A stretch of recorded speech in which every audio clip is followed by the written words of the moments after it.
네, 안녕하세요. 성공첩의 시작 잡정보센터 이남기입니다. 네, 안녕하세요. 한유진입니다. 네, 오늘 벌써 11월의 첫 번째 산뜻한 금요일이 찾아왔습니다. 오늘도 부푼 마음을 안고 저희 잡정보센터를 방문해 주신 분들 많으실 텐데요. 오늘은 또 취준생들의 3대 꿈의 기업입니다.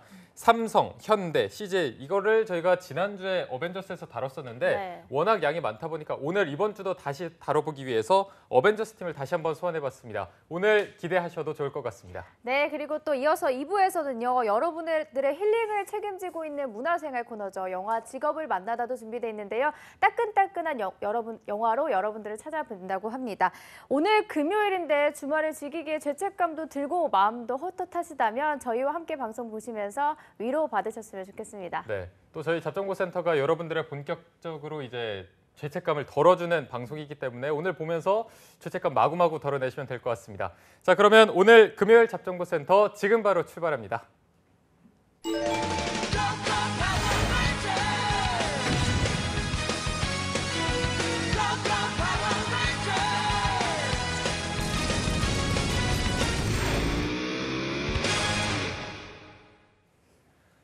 네, 오랜만에 돌아왔습니다. 대한민국 어디에서도 방송은 물론 인터넷에서도 찾아볼 수 없는 금쪽 같은 시간인데요. 취업 컨설팅계 최고 히어로들과 함께하는 어벤져스 특집 이번 주도 한번 준비해봤습니다. 네, 지난주 정해진 시간 때문에 못한 이야기들이 정말 많았는데요. 그래서 그 아쉬움을 달래기 위해서 오늘은 지난주에 이어서 바로 3대 대기업, 앞서 남규 씨가 말씀해 주신 것처럼 삼성, 현대차, CJ그룹의 하반기 공채 결산 두 번째 시간을 가져보도록 하겠습니다. 네. 지난주에 이어서 오늘도 함께해 주실 분들을 소개해 보도록 하겠습니다. 위포트의 김태성 컨설턴트 그리고 차재원, 더비스터디의 마민영 강사님 세 분과 함께하겠습니다. 어서 오십시오. 안녕하십니까. 안녕하세요. 안녕하세요. 반갑습니다. 네, 두 분은 지난번에 약간 브로맨스를 보이시더니 같이 앉아버리네요. 예. 이 구도가 너무 좋습니다. 아, 너무 네. 좋네요. 마쌤은 약간 몸을 이렇게 좀 빼고 계신 것 같아서 밀당하시는 건가요? 네, 오늘은 좀 밀었다가 이따가 후반부에 당기려고 생각하고 있습니다. 맞출 준비 돼 있습니다. 알겠습니다. 네. 그리고 또 이렇게 끝판왕처럼 태성쌤은 혼자 이렇게 흐뭇하게 지켜보고 계신데 예, 어떻게 좀 이 투샷 어떻습니까? 이거 별로 부럽지는 않네요. 아이고, 초반부터 팩트 폭력을 아주 가해주고 열심히 계신데. 해보겠습니다. 네. 자, 지금 공채 상황을 조금 살펴보면은 서류는 뭐 끝났고 인적성도 다 끝이 났고 이제 다 많은 분들이 면접을 준비하고 계실 텐데 태성쌤 제자들은 뭐 면접을 준비하는 분들이 많은지 아니면 다른 안 뜬 기업들을 찾는 분들이 많은지 현재 스코어가 좀 어떻습니까? 그 면접을 진행하고 이제 준비를 하고 있는 친구들이 많이 있습니다. 이게 네. 한참 혼란이에요. 그러니까 그 물론 이제 자소서에서부터 그 서류에서부터 탈락한 친구들이 있어서 좌절하는 친구도 있겠지만 그 인적성 결과를 애타게 기다리고 있고 그리고 이제 면접을 제대로 준비하기 위해서 정말 악착같이 이렇게 준비를 하고 있는 정말 혼란의 시기다. 지금 굉장히 혼란의 시기다라고 볼 수 있습니다. 네, 혼란의 시기다.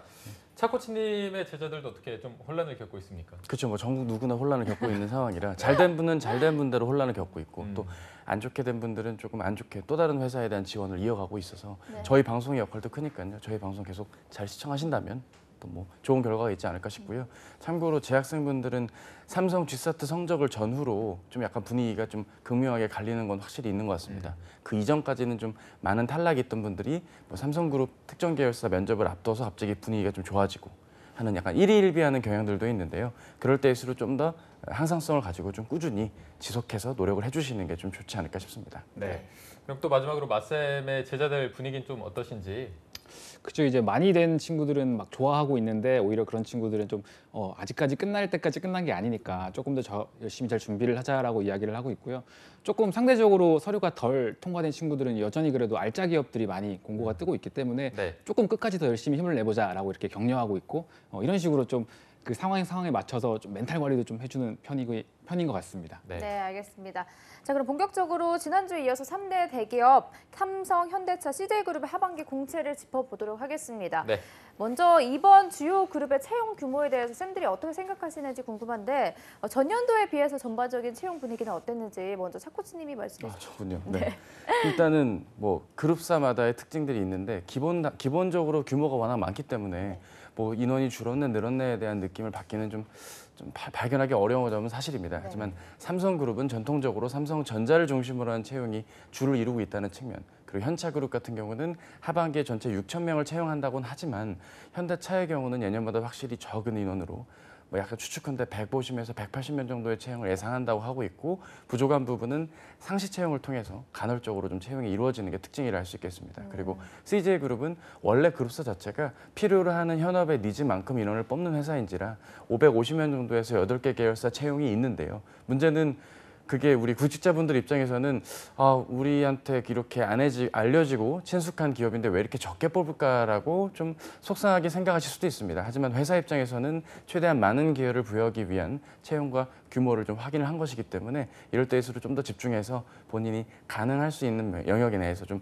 많은 지원을 하셨다면 어땠을까 싶은 게 이번 하반기의 특징이라 할 수 있겠고요. 그리고 원래 현대카드가 인턴 전형을 지난 8월 달 정도엔 했었어야 됐습니다. 근데 현대카드나 커머셜 캐피털 쪽에 인턴 전형이 지금 지원되지 않았다는 점은 현대차 그룹 부분에서 좀 챙겨야 될 부분이 아닐까 싶습니다. 네. 쌤이 보시기에는 또 어떠신가요? 저도 말씀하신 부분에 굉장히 크게 공감을 하고요. 그냥 조금 더 첨언을 드리자면 이 삼성 같은 경우는 전통적으로 채용이 많은 쪽이었고 이제 현차그룹 같은 경우는 이번 하반기에 상대적으로 좀 채용이 그렇게 많지는 않았다라는 느낌이 들었던 이유가 뭔지 한번 고민을 해보니까 그 기업의 분위기를 좀 생각해 보지 않을 수가 없었거든요. 그래서 삼성 같은 경우에는 투자가 굉장히 활발했잖아요. 언론에도 공개되었듯이 뭐 평택에는 반도체 단지를 한 30조 원 들여서 투자를 하겠다, 혹은 그룹사 전체적으로도 한 50조에서 100조 투자를 하겠다, 이렇게 활발하게 투자가 이루어지다 보니까 상대적으로 그에 비례해 조금 더 많은 인원을 뽑으려고 하는 것이 아닌가라는 생각이 들었고요. 추가적으로 이렇게 그 투자가 집중된 곳을 보면 보통 전통적인 R&D나 설비 쪽이기 때문에 이런 곳들은 특히나 좀 대규모 장비를 구입하고 요구하는 부분들이 많아요. 그래서 반도체나 디스플레이 같은 부분에 자체 인력 충원뿐만 아니라 상대적으로 이러한 좀 계열사의 부품을 공급하는, 설비를 공급하는 협력업체에서도 좀 채용이 더 활발하게 진행되지 않았을까 하는 부분. 그리고 이제 현차를 조금 더 말씀드리면 현차 같은 경우에는 상대적으로 좀 아시다시피 완성차 판매가 조금은 이제 실적이 좋진 않았다라고 생각을 하거든요. 그렇기 때문에 내수 시장도 물론 내수 시장이지만 그 전 세계 차량 판매의 30%를 담당하는 중국 시장, 글로벌 시장에서의 조금 판매 실적 살짝 아쉬운 부분이 있기 때문에 그 부분 때문에 채용을 막 삼성처럼 크게 늘리기는 쉽지 않았다. 반면에 대신에 그 현차에서 미래 성장 동력으로 삼은 부분이 바로 전장 사업이기 때문에 이 전장과 관련된 부분, 그러니까 현대자동차나 모비스의 소프트웨어 부분이라든지 아니면 뭐 제어 장치의 연구 개발을 담당하는 모트론, 그런 계열사는 상대적으로 그룹사 내에서도 조금은 활발한 채용이 있었다라고 좀 생각을 하고 있습니다. 네, 알겠습니다. 또 마지막으로 태정 쌤 말씀도 들어보겠습니다. 예, 제가 무슨 얘기를 하라고 저렇게 다 얘기를 하셨는지 뭐 순서가 중요한 것 같아요. 다 제가 굉장히 좋은 말씀 다 자세히 설명을 해주셔가지고 제가 뭐 추가적으로 특별히 드릴 말씀은 없고요. 이제 채용 규모를 결정할 때 보통 이제 이렇게 국가 경제에 큰 영향을 주는 그런 기업들은 그냥 자체 매출 성장만으로는 결정을 짓지를 못해요. 매출 성장도 그리고 또 앞으로 어떻게 투자할 건지에 대해서도 영향을 받지만 또 하나 영향을 받는 거는 이제 정부 시책에 호응을 할 수밖에 없는. 그렇죠. 그래서 이제 삼성 약간 느리는 듯하고 현대차도 좀 비즈니스에 어려움을 겪고 있고 한데 마구마구 줄이지 못했을 거예요. 그래서 전체적으로 보면 채용 규모가 좀 비슷하다라고 보시면 되고요. 대신 이제 구직자들이 많이 이제 취업난을 겪고 있잖아요. 그러니까 이제 경쟁률은 올라갔다라고 보시면 될 것 같아요. 하나의 예를 들어드리면 CJ가 처음으로 역대 최초로 이제 10만 명 이상이 지원을 해서 아마 200대 1이 넘지 않을까라고 예상을 하고 있습니다. 네, 200대 1. 정말 경쟁률이 계속 날로 높아가는 것 같은데 그래서 이번에는 좀 어떤 분들이 어떤 스펙을 가진 분들이 이렇게 합격을 했나 좀 한번 얘기를 들어봐야 될 것 같습니다. 개인적으로도 굉장히 궁금한데 올드루키, 뭐 경력이 많거나 현직자거나 아니면 뭐 스펙이 정말 뛰어나거나 아니면 뭐 경험이 정말 특별하거나 어떤 분들이 좀 합격을 했는지 태성 쌤께 먼저 좀 발언 기회 드리겠습니다. 예. 고맙습니다. 근데 그 제 학생들을 보면 스펙에서는 어떤 특징을 발견하지 못했어요.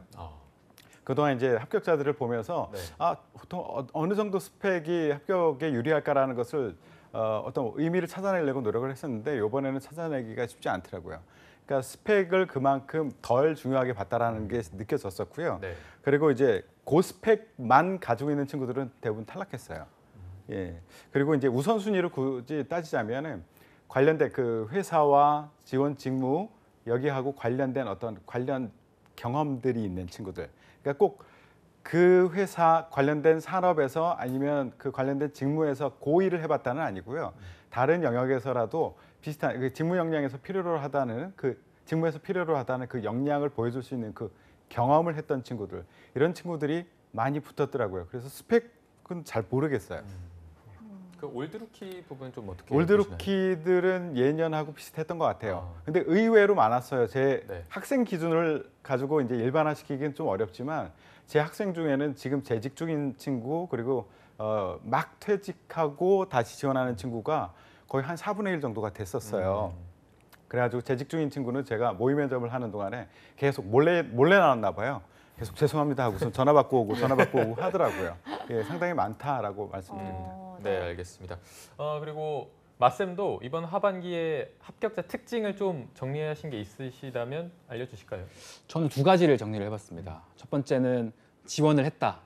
두 번째는 뽑힐 이유가 있었다. 굉장히 당연한 소리를 뭔가 좀 있는 것처럼 말씀드려서 죄송한데 하나씩 먼저 말씀을 드리면 지원을 했다라는 측면은 여러분 저도 취업준비생 때 마찬가지였지만 내가 무슨 삼성이야, 현차야, 뭐 CJ야라고 좀 스스로 제한을 두지 않고 기본적인 스펙을 좀 갖춘 상태라면 일단은 되든 안 되든 최선을 다해서 지원을 하는 게 우리 역할이잖아요. 그래서 그렇죠. 지원을 했다. 근데 여기서 말씀드리는 기본 스펙이라는 것은 이전에 한번 Q&A 시간에도 다뤘었는데 그러니까 뭐 학점이나 뭐 어학점수와 같은 정량적인 스펙일 수가 있겠는데 물론 다른 부분도 있겠지만요. 근데 여기서 이제 삼성 같은 경우에는 한 3년 전쯤에 학점 제한이 없어지고 나서도 지금 여전히 그러니까 말하기 점수로 지원 자격을 부여하고 있거든요. 그렇기 때문에 아무리 내가 뛰어난 뭐 말씀하신 올드루키도 좋고 경험도 좋고 고스펙이라고 할지라도 어학 점수 하나 때문에 지원을 못하는 경우가 있었어요. 그래서 일단은 기본적인 스펙을 갖춘 상태에서 지원을 했다가 첫 번째고요. 네. 두 번째는 뽑힐 만한 이유가 있었다. 근데 저는 이거를 좀 직무자로서의 역량을 보여줄 수 있는 친구들이 좀 붙었다라고 표현을 하고 싶은데요.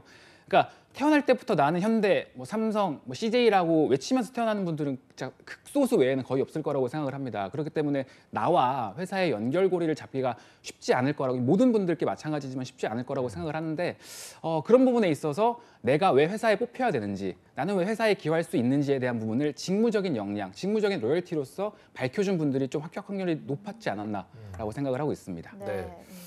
또 차코치님이 한번 정리를 해주실까요? 예, 뭐 제가 정리를 하게 될 줄은 몰랐는데 이게 스펙으로 이 사람이 뽑히나 마네라고 뭔가 이렇게 좀 정해진 어떤 규칙이라던가 저희가 어떤 귀납적으로 정리가 된 내용이 있다면 이 자리에서 저희 세 선생님들 모두 시원하게 말씀을 좀 드릴 수 있을 것 같습니다. 사실 근데 그게 말처럼 쉬운 일은 아니더라고요. 이게 무슨 수학 능력 시험이 아니거든요.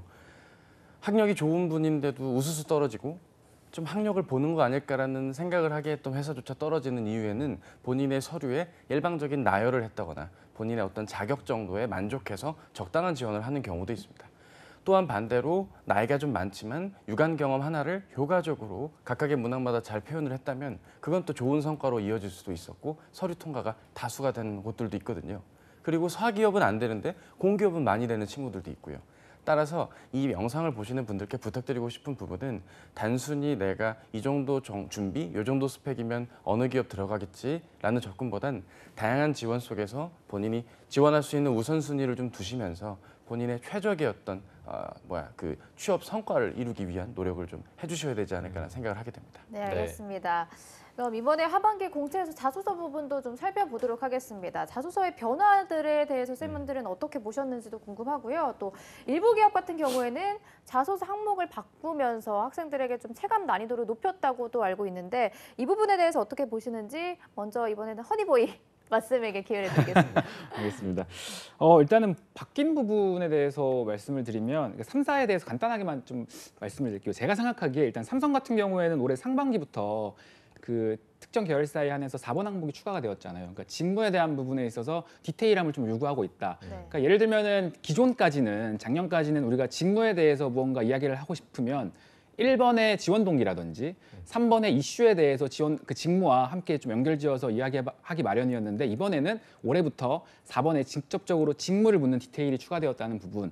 그리고 현대 같은 경우에는 전 2번 항목을 꼽고 싶은데요. 그러니까 1번 What makes you move는 꾸준히 계속 출제되었던 항목이기 때문에 변동이 없었지만 2번 같은 경우에는 살짝 변화가 있었어요. 그러니까 의도는 비슷한데 표현하는 부분이 지원 분야에 적합한 이유를 묻고 있거든요. 그러니까 적합하다라는 표현에 조금 집중을 해보면 우리가 어떤 일을 하는 데 있어서 굉장히 역량, 능력이 출중하기 때문에 적합할 수도 있고요.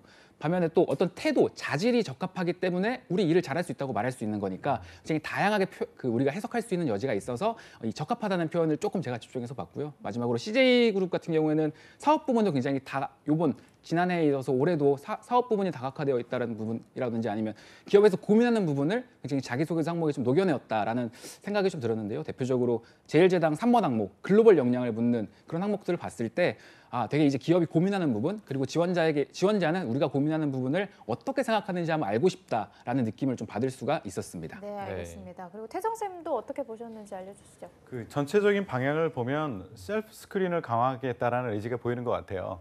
그러니까 스스로 봐서 이 정도도 쓸 성의와 열의가 없으면 쓰지 마라. 그게 채용팀의 입장이기도 하거든요. 네.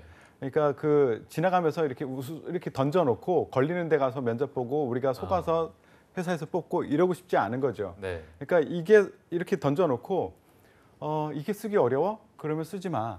우리는 이 정도도 못 쓰는 사람들을 받고 싶지는 않아라는 생각이 있습니다. 네. 그래서 이제 조금 더 그래도 뭐 자소서 항목이 그렇게 많이 변한 것 같지는 않아요. 삼성 예를 들면 아까도 잠깐 말씀드렸지만 4번 항목을 예를 들어드리면 1, 2, 3번은 같았고 4번 항목 같은 경우에는 기존에는 예전에 뭐 다양한 배경을 가진 사람, 다른 생각을 가진 사람과 함께 어떤 일을 추진하면서 의견 조율을 했던 경험이 있으면 얘기해서 기술하세요 이렇게 썼다면 이번에는 직무 관련 프로젝트 또는 과제 중에서 기술적으로 가장 어려웠던 게 무엇이냐 기술하세요 이런 식으로 직무에 대해서 조금 더 포커스를 해서 구체적으로 쓰도록 만들고 있어요. 현대차 같은 경우에도 3번 같은 경우에는 지원 분야와 관련된 관련해서 최근에 관심 가진 그 주제를 선택하고 그것에 대해서 본인의 생각을 얘기하세요. 이렇게 얘기를 하고 있거든요. 결국은 지원한 회사나 직무에 대해서 제대로 알고 있지 않는 사람들은 못 쓰도록 만들어 놓는 거예요. 그러니까 이 자소서를 써놓고 여기도 뿌리고 저기도 뿌리고 하지 못하도록 정말 이 회사, 이 직무에 대해서 열의를 가지고 오랜 동안 준비했던 친구들 이런 사람들이 쉽게 쓸 수 있도록 그렇게 자소서를 구성을 바꿔나가고 있어요. 네. 그러니까 스스로 생각해서 자소서 질문 보고 못 쓰겠어? 그럼 너는 우리가 뽑고 싶은 사람이 아니야. 그러니까 스스로 스크린을 해. 스스로 포기해. 라는 의도를 가지고 자소서를 바꿔나가고 있는 것 같아요. 네, 알겠습니다. 또 차코치님은 어떻게 보셨나요? 예, 김태선 선생님 말씀에 절대적으로 공감을 하는 게 그 셀프 스크린에 대해 있어서 그러니까 바뀐 문항도 있지만 전통적으로 나왔던 것 중에 변별력이 있다면 문항이 바뀌지가 않는 게 특징이거든요. 현대차 그룹의 완 맥슈 무브도 그렇고 제가 간만에 본 문항 중에 아주 신선한 문항이 있었습니다. 이제 LG U+에서 본인의 강점을 해시태그 5개로 표현하세요라는 게 있었거든요. 네. 이건 일단 그 문항 자체에 대한 그 강박관념들이 생깁니다. 본인을 일단 자기 스스로를 글과말로 효과적으로 오피셜하게 표현하는 데 인색하신 게 우리나라 구직자분들의 특징인지라 본인의 강점을 막연한 의사소통 능력, 문제 해결력, 저희 지금 방송에 나오는 6명 다 있거든요. 그 다 있는 능력을 본인의 차별화된 경험이라고 말하면서 봉사활동 얘기 정도를 얹어주는 이렇게 내가 뭐가 강점인지를 파악을 못한 채 그러니까 회사가 의도하는 바와는 전혀 다른 방향으로 본인을 알리는데 급급한 그런 작성들은 방향도 잃고 시간만 낭비하게 되고 전반적으로 좀 어려움을 겪게 되는 게 아닐까 싶습니다. 앞으로 이런 류의 문항들의 종류는 단순히 직무적합도는 물론이고 본인 스스로에 대해 얼마만큼 이해하고 있고 본인이 지원하는 회사와 구성원으로서의 자질 그리고 직무 담당자의 역할 등 폭넓게 적용이 가능한 사람인지를 스스로 정리를 못한다면 구직자 입장에서는 점점 더 어려워지는 서류 전형이 되지 않을까 싶습니다. 이거 면접 때도 마찬가지일 거고요. 네. 네. 저희가 자소서 관련해서 추가로 좀 질문을 몇 개 더 드리자면 지원자들 입장에서 가장 좀 어려워하는 항목은 어떤 거였는지 태성 쌤이 좀 말씀해 주실까요? 각 기업마다 요구하고 있는 대표적인 거 지원 동기죠. 그렇죠. 네. 예, 다 묻고 있는데 그것을 가장 어려워해요. 그 이유는 제가 생각해보면 면접을 보면서 지원 동기를 다시 한번 확인해 보거든요. 물어보면 이유가 분명히 드러납니다. 본인들이 왜 입사하고 싶은지를 모르더라고요. 그리고선 쓰는 거예요. 예, 이유는 분명해요. 그래서 왜 입사하고 싶은지도 모르고 그냥 던지지 말고 내가 왜 입사하고 싶은지에 대해서 다시 한번 좀 생각해서 봤으면 좋겠다는 생각이 들고요. 네. 어떻게 보통 이제 지원 동기를 펼쳐나가느냐 하면 두 가지 케이스들이 있는데 보통의 경우는 첫 번째는 이제 회사 얘기만으로 꽉 채우는 친구들이 있어요. 찬양하면서. 그렇죠. 회사 용비어천가를 부르는 거죠. 그러니까 2020년에 글로벌에 어떻게 확장해 나가고 이런 얘기들로 꽉 채우고 있어요. 나는 회사를 뽑으려고 하는 게 아니라 지원자 당신을 뽑으려고 하는데 지원 동기에 계속 면접에서도 계속 회사가 좋다는 얘기를 해요. 회사 좋은 거는 지원자가 잘해서가 아니라 지금 들어가 있는 직원들이 잘해서잖아요. 그렇죠. 그러니까 지원자들을 뽑을 이유가 아닌 거예요. 그러면서 지원 동기를 얘기하고 있어요. 네. 그러니까 회사가 좋아서 내가 지원해요 이런 얘기를 하는데 이거는 아무 쓸모가 없는 얘기입니다. 내가 왜 지원했는지 다시 생각해 봐야 되고요. 두 번째 경우는 내 관심만 얘기하고 있어요. 나 뭐 하고 싶으니까 하게 해주세요. 유치원 아이가 마트에 가서 장난감 사달라고 떼쓰듯이 그렇게 얘기해요. 내가 음악을 그동안 너무너무 좋아했어요. 영화 보는 걸 너무너무 좋아했어요. 그러니까 난 CJ ENM에 들어가고 싶어요. 뭐 어쩌라고. 그죠? 그럼 가서 영화관 가서 보라 그거죠. 그러니까 회사에서는 음악을 좋아하는 사람을 뽑는 게 아니라 영화를 좋아하는 사람을 뽑는 게 아니라 영화를 좋아해야죠, 물론. 그런데 그것을 가지고 돈을 벌어낼 수 있는 사람이 필요하거든요. 그렇죠. 영화를 산업으로 바라보고 할 수 있는 사람. 그래서 내 관심만 계속 얘기하는 사람이 있는데 이런 사람들도 안 뽑힙니다. 또 하나의 케이스가 있는데 이제 이직을 준비하는 아까 올드루키 얘기했지만 이직을 준비하는 친구들이 있는데 이 경우에는 대부분 왜 나오려고 하느냐는 100% 나오거든요. 이럴 경우에도 마찬가지예요. 좀 조심하셔야 될 게 여러분들이 지금 삼성, 현대차, CJ 다 굉장히 좋은 회사예요. 그런데 들어가 보면 세상에서 최고 나쁜 회사인 것 같이 느껴질 거예요. 그러니까 굉장히 면접 볼 때까지는 직원들이 굉장히 핸섬해 보이고 굉장히 젠틀해 보이고 하잖아요. 세상 악마. 들어가 보면은 그렇죠. 들어가 보면 내 세상에 온갖 도라이들은 내 주변에 다 있을 거예요. 맞습니다. 그런 실망을 하거든요. 네. 근데 이제 그런 상황을 예전 직장에서 상사와 어떤 갈등이 있었고 그걸 피해서 나온 듯한 그런 얘기하는 사람들이 있어요. 그게 대표적인 예인데 그러면 옮긴 회사에서는 그런 경우가 없느냐? 있거든요. 그러니까 주의하셔야 될 거는 이전 직장에는 있었지만 새로운 직장에는 없을 만한 법한 소재를 끄집어내셔야 돼요. 지원 동기에서 좀 신경을 많이 쓰셔야 됩니다. 네. 저도 여기에 짧게만 더 말씀드리면 네네. 지원 동기 문항 중에 최근 유행하는 게 지원 직무가 뭔지 설명하시고 이 직무를 지원하는데 어떠한 노력을 기울였는지 과정을 적어달라는 문항들이 종종 나옵니다. 근데 노력을 안 한 분들은 혼자 찔리시거든요. 무슨 노력을 했지? 어떡하지? 하다 그냥 적당히 예전에 동아리 활동했던 것들 그냥 얹어주는 겁니다. 그러니까 분야가 관계가 없는 일을 억지로 또 끼집어서 왜 회사가 내 이야기를 몰라주냐고 걱정하시는 그런 분들도 계시니까 그런 것들은 좀 자제해 주셨으면 좋겠습니다. 네, 알겠습니다. 저희가 좀 다양한 부분을 짚어드리고 싶어서 빠르게 좀 진행을 해보도록 하겠습니다. 네. 그럼 합격자의 자소서 또 탈락자의 자소서를 좀 구분해서 차별점이 뭐였는지도 궁금한데 이 부분 마쌤이 좀 그 합격하신 분들의 자소서랑 비교해서 설명을 좀 해주실까요? 계속 말씀드리지만 이제 좀 합격한 자소서는 저는 직무에 대한 고민이 좀 있었던 분들을 좀 인상 깊게 봤어요. 그러니까 네. 삼성이랑 현대를 간단하게 말씀을 드리면 일단 뭐 삼성 같은 경우에는 그러니까 CEIM 국내 영업, 그러니까 인문계 분들이 많이 지원하시는 국내 영업 합격자 사례 중에서 실제로 요즘에 오프라인 채널에 비해서 온라인 매출이 좀 더 많아지고 있는 추세잖아요. 그런 문제점을 좀 그러니까 3번 항목을 봤을 때 최근 이슈를 좀 선정을 해서 이에 대한 본인의 견해를 쓰라는 항목에서 그런 이슈, 오프라인 매출보다 온라인이 증가하고 있는 이슈에서 나는 이제 그 상황에서 영업을 해야 될 텐데 어떻게 하면 좋을까에 대한 고민, 직무자로서의 고민을 담았거든요. 물론 이 대안이 뭐 제가 봤을 때는 그렇게 막 차별화가 되고 뭐 되게 좋다라는 생각은 못 받았는데 뭐 그 친구가 실제로 생각했던 아이디어가 뭐냐면 그러니까 오프라인 매장에 디지털 프라자 같은 매장에 와서 실제로 한번 만져본 고객은 온라인에서 구매할 때 일정 부분 혜택을 주자라는 내용이었어요. 그러니까 우리가 흔히 생각할 수 있는 내용이긴 한데 그냥 이런 부분들을 다른 분들은 그냥 오프라인 매출이 감소하고 있고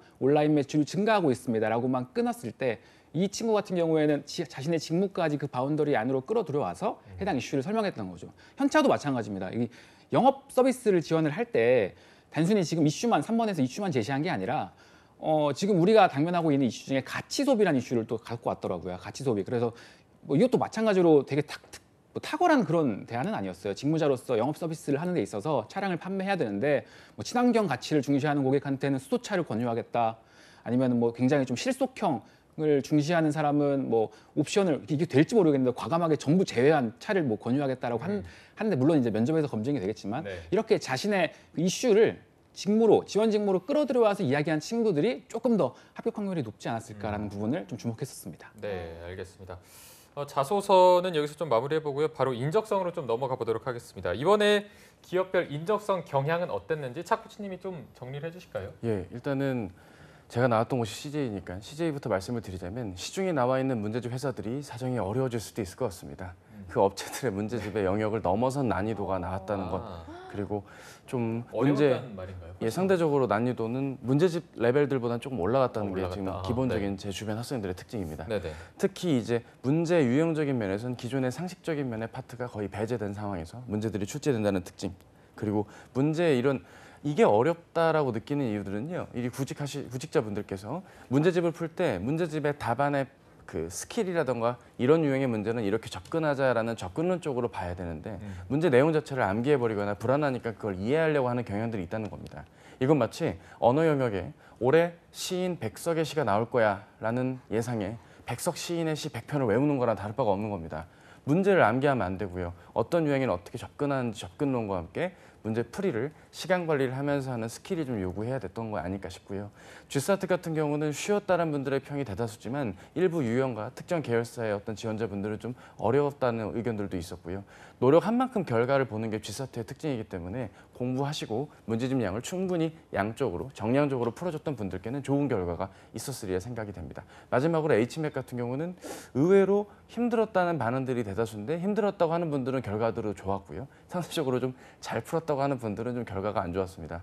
본인의 인성을 탓하거나 걱정하시는 분들도 있었는데 본인의 인성이 잘못됐다기보단 본인이 답안을 정답을 기입하려는 어떤 의도들이 인적성 분야 여러 곳에서 있었던 게 아닐까라는 좀 생각을 좀 하게 됩니다. 네. 저도 고생들 많으셨고요. 네. 자, 삼성, 현대차, CJ 이 세 기업 말고도 다른 기업, 뭐 SK의 인적성도 굉장히 어려운 걸로 알고 있는데 다른 기업들과 인적성을 비교했을 때도 좀 뭐 전년과 달라진 점이 있다면 어떤 게 있을까요, 태성 쌤? 점점 어려워지고 전반적으로는 어려워지고 있는 것 같아요. 삼성만 좀 무난하게 계속 진행이 되고 있는 것 같고요.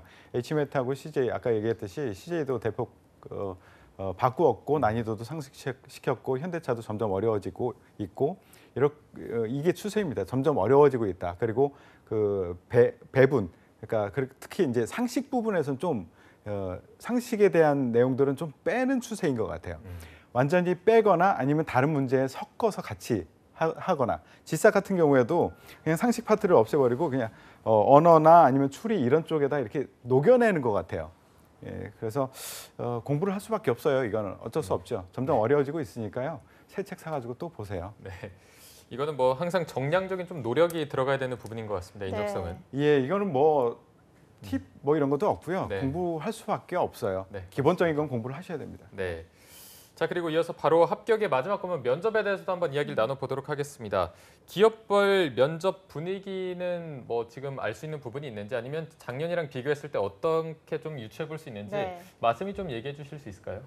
네, 뭐 기업별로 어떤 면접을 보는지는 아마 우리 준비하시는 분들이 가장 잘 알 거라고 생각해서 저는 조금 분위기, 그러니까 좀 집중했으면 하는 부분에 대해서 말씀을 드리고 싶은데요. 네. 여전히 항상 기업에서 보고자 하는 것은 우리 지원자의 인성적인 질문인 것 같습니다. 그러니까 인성적인 질문을 따로 어떻게 대비를 해야겠다, 뭐 예상 문제를 뽑아가지고 어떻게 하면 답변을 만들어 볼까라고 생각하시기 이전에 한번 이런 부분을 고민했으면 좋겠어요. 그러니까 우리가 그 기업 같은 경우에는 팀이고 조직적으로 움직이는 부분이 있잖아요. 그래서 팀이고 조직이다. 그러면 우리가 생각했을 때 면접에서 보여줘야 되는 모습은 실제로 우리가 학창 시절에 팀플 같은 거 많이 했었잖아요. 그러니까 팀플에 팀원으로서 어떤 분이랑 같이 팀플을 하고 싶었는지를 생각해 보면 좋을 것 같아요. 그러니까 이렇습니다. 예를 들어서 팀플을 하는데 팀원을 선정해야 돼요. 그럼 저는 보통 이렇게 고민을 했었거든요. 일단 우리가 해당 주제에 맞춰서 무슨 뭐 전략이라든지 아이디어를 전개하기 위해서는 얘기가 통해야 되니까 기본적인 지식은 갖추고 있을 거예요. 그래서 이제 기본적인 지식을 갖추고 있는 베이스에서 조금 제가 보고 싶었던 부분은 팀원으로서 이게 면접에도 좀 같이 적용이 될 것 같은데요.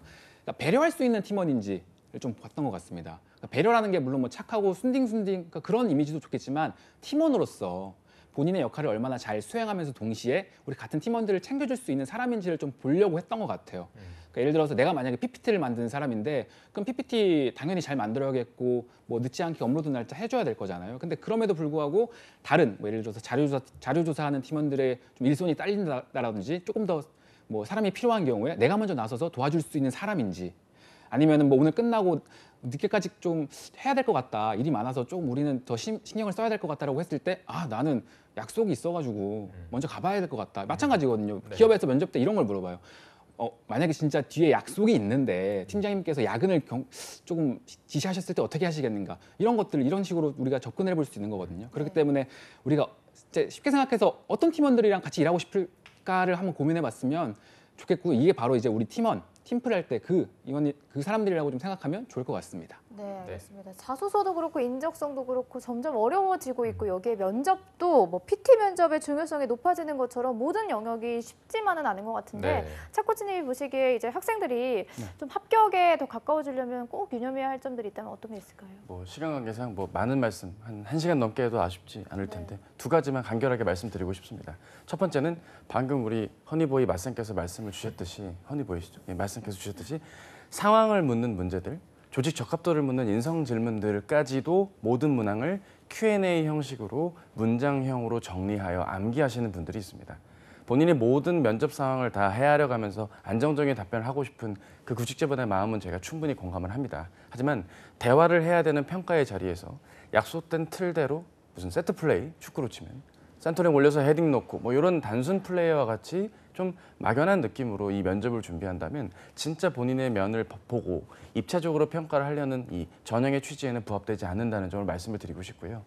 두 번째는 각각의 전형에 대한 이해가 부족하고 나에 대한 이해가 부족하다는 점입니다. 최근에 PT 면접은 실제 대학교 때 하는 PT를 하는 게 아니라 보고를 하는 거거든요. 면접관들 분들도 수년간 보고를 하고 보고를 받는 분들이 본인을 평가하는 것이기 때문에 보고 상황에 입각한 PT를 해야 되는데 너무 학부 때 했던 PT를 답습하는 게 아닐까라는 걱정이 있고요.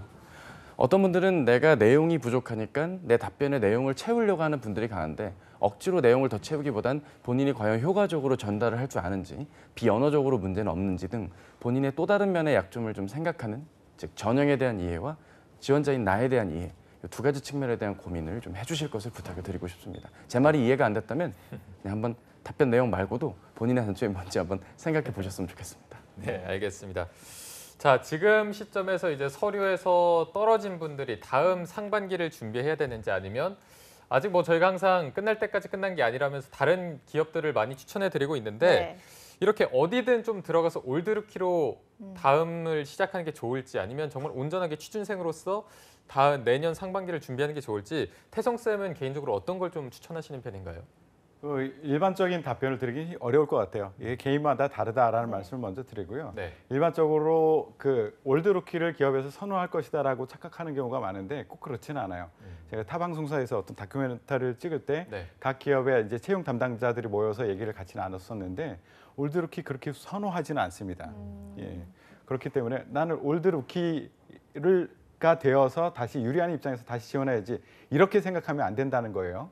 그렇다고 또 꼭 그게 불리하다는 아닙니다. 개인마다 다르다는 거죠. 일반적으로 그 올드루키가 유리한 거는 뭐냐면 관련된 이야기 할 거리가 많아요. 이 산업에 대해서, 이 직무에 대해서 현장에서 내가 보고 느꼈거든. 그렇죠. 그러니까 환상적으로 겉에서 보고 느낀 게 아니야. 그렇기 때문에 현실을 알매도 불구하고 나는 지원했어. 이게 굉장히 큰 장점이 될 수 있어요. 그런데 학생들 중에 보면은 인적성에서 계속 탈락하는 친구들이 있거든요. 이런 친구들 다시 올드루키가 되어서 다시 돌아온다? 어려울 겁니다. 직장에 한번 들어가시면은 여러분들 따로 저녁에 나와서 공부하고 그럴 시간 없을 거예요. 그렇죠. 그렇기 때문에 내 상황이 어떤가를 먼저 진단을 해야 돼요. 진단하고 나서 내가 어디에 약점이 있느냐, 인적성에 약점이 있다. 그러면 아쉽지만 돈을 몇 개월 동안 또 경제 활동을 못 하더라도 올드루키 포기하고 인적성 공부에 집중을 하셔야 되고 나는 그거는 항상 붙는데 면접이나 이런 데서 떨어진다라고 할 경우에는 붙은데 거기부터 들어가셔서 현장감 있는 그런 경험을 쌓고 현장감 있는 나의 언어로 표현할 수 있는 나의 강점 이런 것들을 만들어낼 수 있는 그런 것이 훨씬 더 유리한 전략이라고 볼 수 있습니다. 네. 차 코치님은 올드루키에 대해서 어떻게 생각하시는지 짧게 좀 부탁드리겠습니다. 예, 뭐 짧게 말씀드리겠습니다. 일단은 그 분야마다 좀 상이할 것 같습니다. 뭐 UI, UX 직군이라든가 R&D의 특수 직군 같이 차라리 유관 경험이 분명한 분이라면 오히려 더 선호하는 게 일반적이지만 태 선생님 말씀대로 일반화되고 정말 정량화되어서 뭐 3년 이상 근무하면 합격, 1년 미만은 불합격 이런 게 없거든요. 오히려 올드루키보단 상시 채용의 경력직을 노려서 더 좋은 성과를 거둔 분들이 더 많기 때문에 너무 신입 공채에만 열을 올리시기보단 각자의 상황에 맞게 최적의 지원을 통해 본인의 안정적인 커리어를 밟아 나가셨으면 하는 마음입니다. 네, 알겠습니다. 네, 오늘 세 분과 함께 해봤는데요. 마지막으로 이 탈락의 고배를 마신 취준생 여러분들께 뭐 플랜 B도 좋고요. 남은 공세 기간 어떤 식으로 보내면 좋을지 신의 한 수를 들어보도록 하겠습니다. 먼저 태성 쌤에게 들어보겠습니다. 예, 뭐 탈락자도 그렇고 면접 준비하는 친구들도 그렇고요. 한마디 하고 싶어요. 울지 마. 제가 네. 당황한 경우가 있었는데 요번에 그 모의 면접을 하면서 실제 그 수업을 하면서 모의 면접을 하는데 울더라고요, 학생들이. 네. 제가 질문을 아이고. 하면 울어요. 네. 제가 이렇게 인상이 나쁘지 않잖아요. 그렇죠. 예, 대답을 왜 그런 식으로 합니까? 예. 그게 마음이 아프더라고요. 예. 예, 여러분들이 잘못한 게 아니고 여러분들이 부족한 게 아니에요. 예, 부족한 게 아니라 맞지 않는 거다라고 당당하게 생각해 주시길 바래요. 근데 물론 부족한 사람들도 있긴 해요. 근데 대부분 그렇게 마음 아파하는 사람들은 부족한 게 아니라 맞지 않아서 탈락한 경우가 훨씬 더 많거든요. 그러니까 조금 더 마지막까지 자신감을 잃지 않고 했으면 좋겠습니다. 네, 알겠습니다. 또 최 코치님도 부탁드립니다. 예, 뭐 제가 해드리는 말씀에도 일부분 공감하는 얘기라서 저는 짧게 다른 얘기 드리고 싶습니다. 노력하면 된다. 많이들 얘기하죠. 우리네 자기계발서들이 그런 거 아니겠습니까? 하지만 노력을 어떤 방향으로 하느냐가 더 중요한 게 이 대한민국에서 신입으로 구직 활동에서 취업을 한다는 방향이 아닐까 싶습니다. 정확한 방향도 기억을 해주셔야 됩니다. 맹목적으로 본인의 기분을 좋아진다는 취지로서 지원을 한다거나 문제집을 푸는 행위는 좀 자제해 주시고요. 본인에게 최적합한 회사와 고민, 직무에 대한 방향 제대로 설정하신다면 지금의 아픔은 보다 더 좋은 결과로서 이어질 것입니다. 기운 내셨으면 좋겠습니다. 네. 네. 네, 끝으로 마쌤도 한 말씀 부탁드립니다. 네, 이제 두 분 말씀이 너무 좋아가지고요. 저는 처음에 제가 말씀을 드렸잖아요. 우리 멘탈 관리 잘하자라는 말씀을 좀 드리고 싶고 이 지원이 맹목적으로 내 불안감을 해소하기 위해서 막 여기저기 쓰고 이러지 않았으면 좋겠다. 그래서 우리가 이런 채용 프로세스를 겪으면서 과연 기업이 같이 일하고 싶은 사람은 누굴까를 한 번쯤은 고민해보는 시간을 가졌으면 좋겠어요. 아까 팀원 얘기도 드렸지만 실제로 이제 기업은 팀에서 팀원, 구성원으로서 일하는 거기 때문에 내가 나라면 어떤 사람이랑 같이 일하고 싶을까를 먼저 고민을 해보고 그 방향에 맞춰서 우리가 차근차근 준비를 했으면 좋겠습니다. 네. 네. 세 분의 말씀을 좀 종합해 보면 울지 말고 멘탈 잘 잡고 제대로 된 방향으로 노력하시는 게 더 좋을 것 같습니다. 깔끔하네요. 깔끔하게. 네, 알겠습니다. 아유, 최고입니다. 네, 오늘 좋은 말씀 주신 위포트의 김태성 그리고 차재원, 더빅스터디의 마민영 컨설턴트 세 분과 함께했습니다. 고맙습니다. 고맙습니다. 네, 잡정보센터 1부에서 준비한 내용은 여기까지고요. 잠시 후 2부에서는요. 신세미 캐스터와 함께하는 일자리 방방곡곡이 준비되어 있고요. 네, 그리고 영화 속의 다양한 직업의 세계를 만나보는 시간 영화 직업을 만나다도 준비되어 있습니다. 네, 어디 가지 마시고요. 채널 고장.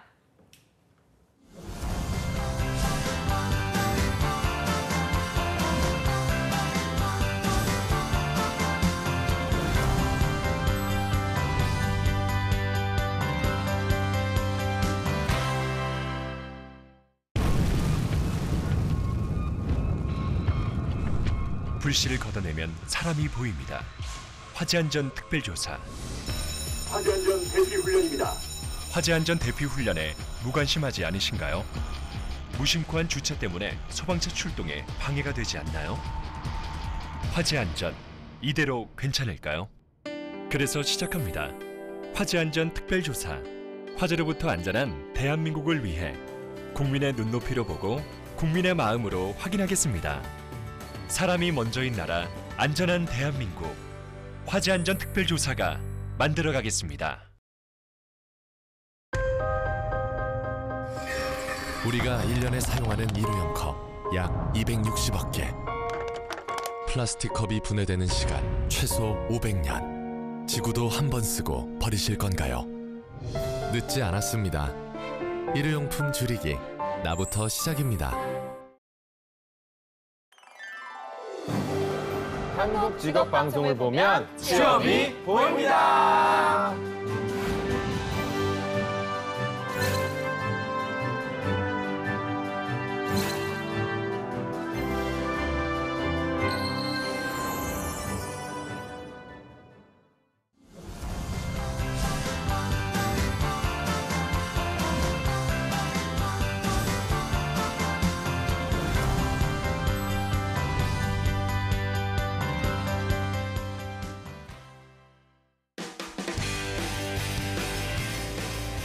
네, 성공첩의 시작 접정보센터 2부의 문을 또 활짝 열어봤습니다. 저희가 2부에서는요. 전국 각지의 생생한 채용 소식을 발빠르게 만나보는 일자리 방방곡곡이 준비되어 있고요. 네, 그리고 문화생활이 부족한 취준생들을 위한 특집 영화 직업을 만나다도 준비되어 있는데요. 먼저 일자리 방방곡곡부터 바로 만나보시죠.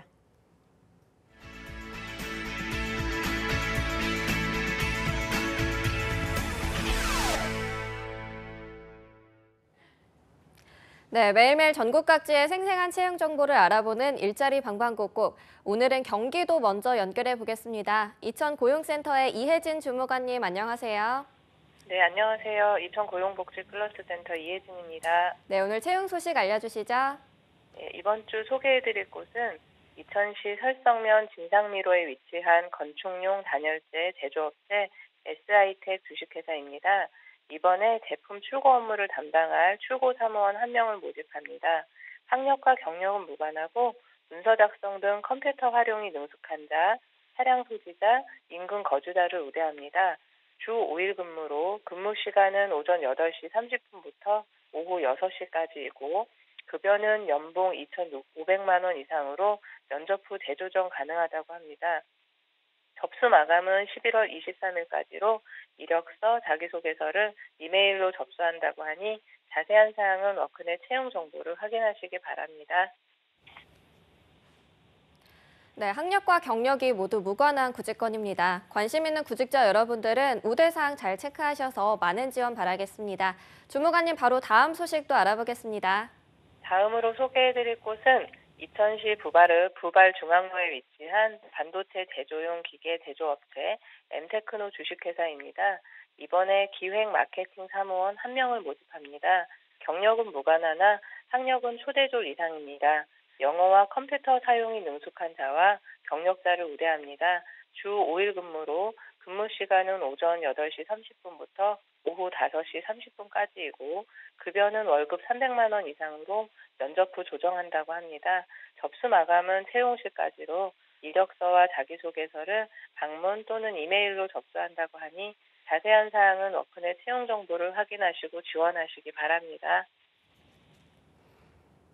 네, 기획과 마케팅 사무원 1명을 구인하고 있습니다. 관심 있는 구직자 여러분들의 많은 지원 바라겠습니다. 주무관님 오늘 소식 고맙습니다. 네, 고맙습니다. 네, 다음으로 인천으로 연결해 보겠습니다. 인천고용센터의 우정민 주무관님 연결돼 있는데요. 주무관님 안녕하세요. 네, 안녕하세요. 인천고용센터 우정민입니다. 네, 오늘 어떤 일자리 소식 가져오셨나요? 이번 주 소개해드릴 구인 사업장은 일성 초음파 산업 주식회사입니다. 일성 초음파 산업은 인천시 남동구 논현동에 위치한 초음파 세척기 수출업체로 전기, 전자, 제어 장치, 설치 정비원 1명을 구인합니다. 학력 및 경력은 무관하고 주 5일 근무로 오전 8시 30분부터 오후 5시 30분까지 근무합니다. 임금은 연봉 2천에서 4천만 원 수준이고 실제 전기 배선, 전기 제어, PLC 제어 등 업무를 담당하게 됩니다. 입사를 희망하시는 분은 인천고용복지플러스센터 취업지원과로 문의하여 주시기 바랍니다. 네, 학력과 경력이 모두 무관한 구직권입니다. 구직자 여러분들의 많은 관심 바라겠습니다. 주무관님 바로 다음 소식도 알려주시죠. 다음으로 소개해드릴 구인 사업장은 태경연주 주식회사입니다. 태경연주는 인천시 서구 경소동에 위치한 주철 연속 조조품 제조업체로 금속 가공 기계 조작원 1명을 구인합니다. 경력은 무관하나 대졸 이상의 학력인 자를 구인합니다. 주 5일 근무로 오전 8시 30분부터 오후 5시 30분까지 근무합니다. 급여는 월급 200에서 250만 원 수준이고 실제 절단, 출하 관련 업무를 담당하게 됩니다. 입사를 희망하시는 분은 인천고용복지플러스센터 취업지원과로 문의하여 주시기 바랍니다. 네, 채용 시 마감되는 구직권입니다. 관심 있는 구직자 여러분들은 빠르게 지원하시기 바랍니다. 주무관님 오늘 소식 고맙습니다. 네, 감사합니다. 네, 지금까지 일자리 방방곡곡 경기와 인천 지역의 채용 정보 알아봤습니다.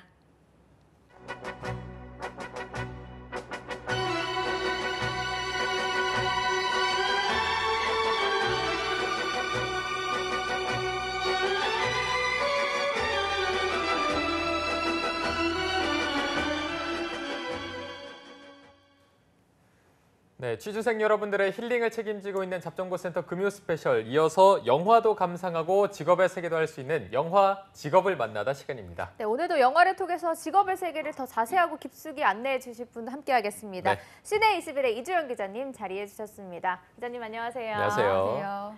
네, 그리고 또 2부의 도우미 신세미 캐스터도 함께합니다. 안녕하세요. 안녕하세요. 안녕하십니까. 네. 요즘 기온이 굉장히 떨어져서 겨울 날씨다 이렇게 말씀하시는 분도 많은데, 겨울에 또 제가 제일 좋아하는 게 전기장판 정말 뜨겁게 켜놓고 창문을 살짝 열어놓고 이불을 덮고 사치. 아유, 겨울에 유일한 사치 진짜. 네. 약간 뭐 코코아 마시면서 딱 TV 보는 거 좋아하는데, 이때 또 좀 추천해 주실 만한 영화가 있다면 어떤 게 있을까요? 저도 코코아랑 전기장판 너무 좋아하는데요. 아, 그쵸. 오늘 생각난 영화는 따뜻한 코코아 같은 영화는 아니고 진한 블랙커피 같은 영화가 떠오르는데, 현빈과 멘트가. 탕웨이가 주연한 만추. 만추. 예, 이렇게 좀 찬바람이 부는 딱 가을이 되면 저는 이 영화가 제일 먼저 생각나더라고요. 네, 네, 만추. 이거를 또 봐야 될 게 계속해서 쌓이고 있습니다. 그렇습니다. 신세미 캐스터는 추천해 주실 만한 영화 혹은 음식, 뭐 마음에 드시는 거 추천해 주시면 됩니다. 저는 코코아보다는 귤 까먹는 게 그쵸. 좋아서 밥은 이렇게 한가득 해놓고 네, 손 한 놀아질 때까지. 박스를 놔두면은 마음이 더 넓어지는 것 같고요. 네. 영화는 리틀 포레스트가 항상 그것만 추천해 주시네요. 그랬어요, 제가? 제가 이 영화 먹방 영화 그랬어요? 저번에 힐링 됐다고 하면서 소개해 아, 주셨는데 저 너무 인상 깊었나 봐요. 완전 인생 영화인가 봐요. 네, 진짜 아직도 그 꽃튀김이 생각이 나고 밤이 자꾸 먹고 싶고 아이고. 겨울에 보면 좋을 것 같습니다. 네, 역시 알겠습니다. 잘 어울립니다. 예. 두 영화 꼭 보도록 하겠습니다. 네. 그럼 그 영화 말고 오늘 기자님이 소개해 주실 영화도 바로 들어보겠습니다. 네, 제가 오늘 소개해드릴 영화는 지금 극장에 걸려있는 신작인데요. 오, 네. 바로 라라랜드와 위플래시 단 두 편의 영화로 헐리우드의 스타가 된 감독이죠. 바로 데미언 셔젤의 퍼스트맨입니다. 혹시 두 분은 영화 보셨나요? 보셨나요? 아니요, 저희 너무 바쁜 것도 아닌데 왜 항상 영화를 안 볼까요? 좀 봤다고 대답하고 싶은데 네. 본 걸로 하고 좀 대답해 네, 주세요. 힐링캐스터는 봤다고 하더라고요. 네. 아, 그래요? 네, 제가 영화관에서 혼자서 봤어요. 어떠셨나요? 혼자서 봐서 그런지 영화를 온몸으로 느낄 수 있었고요. 그 영화 속 고독함이 저와 함께하는 그런 기분이었습니다. 네. 정말 준비된 답변 잘 들었습니다. 그럼 어떤 내용인지 말씀해 주실까요? 네, 그러니까 감독의 전편이 라라랜드가 워낙 국내에서 흥행을 했고 그쵸. 또 이 영화를 좋아하는 사람들이 많아서 라라랜드의 분위기를 기대하는 분들이 많을 것 같아요. 그런데 퍼스트맨은 그 이전의 영화와는 분위기가 사뭇 다른 우주 탐사 영화입니다. 달에 처음으로 발을 내디딘 최초의 인류죠. 모두가 다 아는 바로 그 닐 암스트롱의 이야기를 스크린으로 옮겼는데요.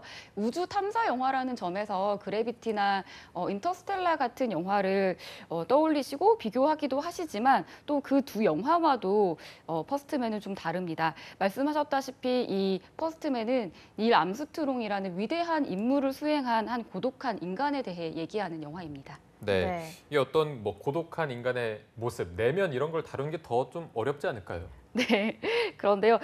실제로 닐 암스트롱이 1969년에 달 착륙에 성공을 하고 아폴로 11호의 선장으로 역사의 한 페이지를 멋지게 장식을 하지만 사실 데미언 셔젤 감독은 이 인물을 멋지게 포장하는 데에는 그렇게 큰 관심이 없어 보입니다. 감독은 닐 암스트롱이 달에 첫 발을 내딛기까지 수많은 그 실패의 경험들에 더 집중을 하는데요. 경이로운 달 착륙의 순간을 닐 암스트롱의 시점으로 체험하고 또 경험하게 만든 것도 이 영화의 특징이라고 할 수 있습니다. 실제로 감독과 제작진은 어떻게 하면 관객을 우주선의 조종석에 앉힐 수 있을 것인가, 그게 이 영화의 중요한 과제이자 목표였다고 합니다. 네, 알겠습니다. 그리고 또 라이언 고슬링은 연기로서는 빠지기 어려운 네. 배우잖아요. 네, 저도 되게 좋아하는 배우 중에 한 명인데 이번에 벌써 내년 아카데미 시상식에 유력한 강력한 나무주연상 후보로 또 역시. 거론되고 있습니다. 네. 예, 역시나 이 영화를 위해서도 많은 준비를 했고요. 영화에서 그는 프로페셔널한 우주 비행사로서의 모습뿐만 아니라 한 가정의 아버지로서의 모습도 섬세하게 보여주고 있습니다. 그러기 위해서 고도의 우주 비행 훈련도 소화했고요. 실제로 닐 암스트롱의 가족들을 만나서 많은 얘기를 들었다고 합니다. 더불어서 나사의 기술 고문도 이 영화에 참여하면서 이 영화의 리얼리티가 극대화되는데요. 1961년부터 69년까지 나사의 모습이라든지 나사가 준비한 여러 프로젝트 프로젝트들을 사실적으로 재현하는 모습을 확인할 수 있습니다. 그리고 무엇보다 아이맥스 카메라를 통해서 촬영한 달 착륙 순간의 장면이 있는데요. 그 장면이 이 영화의 압권입니다. 그런 만큼 제가 오늘 소개해드리기보다는 꼭 극장에서 이 장면을 확인하시면 좋을 것 같습니다. 네. 자, 이게 우주 영화다 보니까 오늘 영화도 특히나 영상미가 좀 기대되는 부분이 있는 것 같습니다. 오늘은 그러면 직접 영화를 보고 온 신선 캐스터가 줄거리를 소개해드리도록 하겠습니다. 네, 제가 보고 와서 조금 더 쉽게 설명을 해드릴 수 있을 것 같은데요. 1962년 닐 암스트롱은 미국 항공우주국 나사의 엔지니어 겸 시험 비행사로 들어가게 되면서 이야기가 시작됩니다. 그의 닐은 사랑하는 두 살의 딸을 잃게 되는데요. 딸의 죽음은 가슴 깊은 곳에 묻어둔 채 닐은 매일매일 성실히 나사에 출근해서 시험 비행의 임무를 수행하게 됩니다. 1960년대 미국은 러시아와 치열하게 우주 경쟁을 벌이고 있었고 러시아보다 앞서서 최초의 우주인을 배출하기 위해서 우주 개발에 막대한 예산을 투입하고 있는 상황이었습니다. 닐과 동료들은 시대적 상황에 맞게 우주로 나아가기 위한 위험천만한 도전을 계속해서 수행하고 있는데요. 이후 달 착륙을 위한 사전 준비 단계인 제미니 계획에 투입된 닐은 제미니 8호에 탑승해서 우주로 향하게 됩니다. 사상 최초로 우주 도킹에 성공을 하지만 제미니 8호에 문제가 생겨서 닐은 생사를 오가는 경험을 하게 되죠. 한편 닐에게는 사랑하는 아내와 두 아들이 있었는데요. 닐의 아내 자넷은 닐의 동료 비행사들이 사고를 당하는 모습을 보면서 어쩌면 자신의 남편을 잃을 수도 있다는 사실에 불안해합니다. 인간에게는 한 걸음이지만 인류에게는 위대한 도약이 될 달 착륙의 미션을 수행하기 위해서 마침내 닐은 아폴로 11호의 선장이 돼서 달로 향하게 됩니다.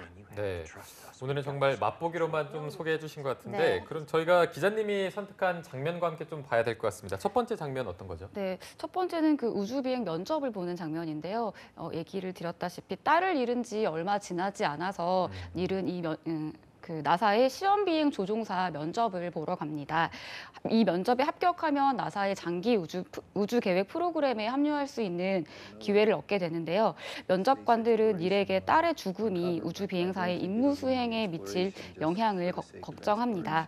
또 우리는 왜 우주로 나가야 하는지 질문을 하는데요. 그때마다 닐은 특유의 침착하고 이성적인 태도로 이렇게 답을 합니다. 우리가 어느 위치에 있느냐에 따라 우리의 관점은 달라진다. 우주 개발을 통해서 우리가 전에 봤어야 할 그러나 미처 보지 못했던 뭔가를 볼 수도 있을 것이다.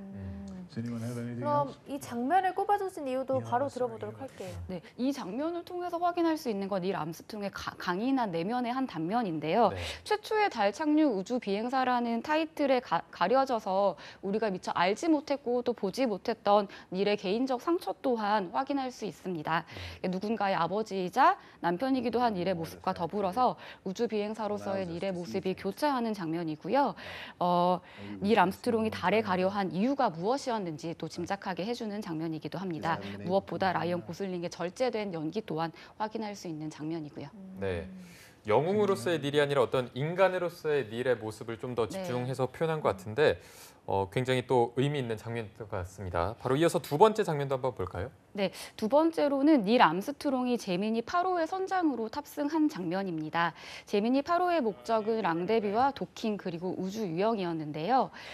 제미니 8호는 역사상 최초로 우주 도킹에 성공하게 됩니다. 하지만 도킹 이후에 우주선에 문제가 생기고 마는데요. 알 수 없는 이유로 도킹된 우주선은 빠른 속도로 회전하기 시작하고요. 옆좌석의 동료는 이미 기절을 합니다. 네. 이 위기 상황에 직면한 닐은 어떻게든 혼자의 힘으로 이 위기 상황을 헤쳐나가야 하는 상황에 직면합니다. 네. 네. 긴박한 장면인 것 같기도 한데 이 장면을 꼽아주신 특별한 이유가 있을 것 같아요. 제가 말씀드렸다시피 퍼스트맨은 관객이 닐 암스트롱의 시점으로 우주 탐사를 함께 체험하도록 만든 영화라고 말씀을 드렸는데 네. 그래서 영화의 좀 촬영 기법을 주목해서 보실 필요가 있을 것 같아요. 영화는 이 좁디 좁은 우주선에 갇히다시피 한 암스트롱의 모습을 클로즈업으로 계속해서 보여줍니다. 그 좁은 우주선에 갇혀서 우주로 향해 날아가는 닐의 모습은 상상만큼 그렇게 멋있거나 화려하지 않습니다. 이러한 클로즈업 장면은 우주 비행사들의 임무가 얼마나 위험하고 또 무모했는지를 보여주는데요. 폐소공포증을 느끼기에 충분한 이런 우주선 내부의 갑갑함을 표현한 장면들은 이 영화가 3D가 아님에도 불구하고 3D 영화를 보는 것 같은 경험을 선사합니다. 네, 저희가 뭐 이렇게 잠깐 단편적으로 보지만 이 시야가 굉장히 넓지 않게 보여주기 때문에 이렇게만 봐도 굉장히 답답함이 좀 느껴지는데 영화관에서 보면 또 얼마나 답답할지 이게 또 짐작이 안 갑니다. 아, 마지막, 벌써 세 번째 마지막 장면인데 마지막 장면은 또 어떤 걸까요? 네, 아폴로 11호를 탄 얘긴데요. 그 나사의 달 탐사 프로젝트인 아폴로 계획에 의해서 닐과 그의 동료들은 아폴로 11호에 탑승을 하고요. 그 전에 기자회견을 갖습니다. 이 기자회견장에 나간 닐은 사실 흥분된 모습을 보이지 않습니다. 왜냐하면 지금까지 동료들의 희생을 너무도 가까이서 지켜봤기 때문에 우주 비행사로서의 책임이 얼마나 무거운지 너무도 잘 알고 있기 때문인데요. 그렇기 때문에 기자들의 평범한 질문에도 예민하고 진지하게 반응합니다. 또 우주에 무엇을 가져갈지 묻는 질문에 가능하면 연료를 더 가져가고 싶다고 진지하게 답한 닐은 실제로 달에 무엇을 가져갔는지도 그 달 착륙 장면을 통해서 영화로 확인하실 수 있을 겁니다. 네. 마지막 영화 장면은 실제로 좀 영화관에서 보셔서 느끼는 걸로 하고요. 저희가 시간이 많지가 않아서 직업을 또 알아봐야 됩니다. 이 영화에서 주목할 만한 직업이 있다면 어떤 게 있나요? 네, 우주 비행사는 아니고요. 오늘은 한국항공우주연구원에 대해서 소개를 해드릴까 합니다. 미국에 나사가 있다면 한국엔 한국항공우주연구원 카리가 있습니다. 1989년에 설립된 항공우주연구원은 그 항공우주 과학기술 분야의 정부 출연 연구기관인데요. 연구원에서 하는 주요 일은 인공위성이나 우주 발사체의 핵심 기술을 연구하고 개발하는 일입니다. 또 국가항공우주개발 정책 수립을 지원하고요. 항공우주 기술 정보의 보급과 확산에도 힘쓰고 있습니다. 국내 최초의 실용급 위성인 다목적 실용 위성도 발사를 했고 한국 최초의 우주 발사체인 나로호의 발사도 이 한국항공우주연구원의 큰 커다란 성과 중 하나입니다. 채용은 연구직, 기술직, 행정직, 기능직으로 나누어서 채용하고 있고요. 연구직의 경우에는 또 항공기술, 위성기술 등 이렇게 세부화되고 있습니다. 직무에 따라서 요구되거나 우대하는 세부 전공이 따로 있는데요. 연구직은 석사 이상의 학위 소지자, 기술직은 학사 이상의 학위 소지자에 한해서 응시가 가능합니다. 올해 하반기에 이루어진 공채의 경우에는 서류와 필기, 그리고 2번의 면접과 최종 심의 등으로 최종 합격자를 선발했다고 합니다. 네, 알겠습니다. 오늘 퍼스트맨뿐만 아니라 만추 그리고 리틀 포레스트 새 영화도 꼭 감상해 보시기 바라고요. 네. 오늘 영화 직업을 만나다를 위해서 함께해 주신 이주영 기자님 그리고 신세미 캐스터 두 분 고맙습니다. 고맙습니다. 네, 오늘 저희 방송 보면서 죄책감을 좀 마구마구 덜어내셨기를 좀 기대해 보고요. 잡정보센터 오늘 준비한 내용은 여기까지입니다. 네, 저희는 다음 주 월요일 오전 10시에 웃는 얼굴로 찾아뵙겠습니다. 여러분 고맙습니다. 고맙습니다.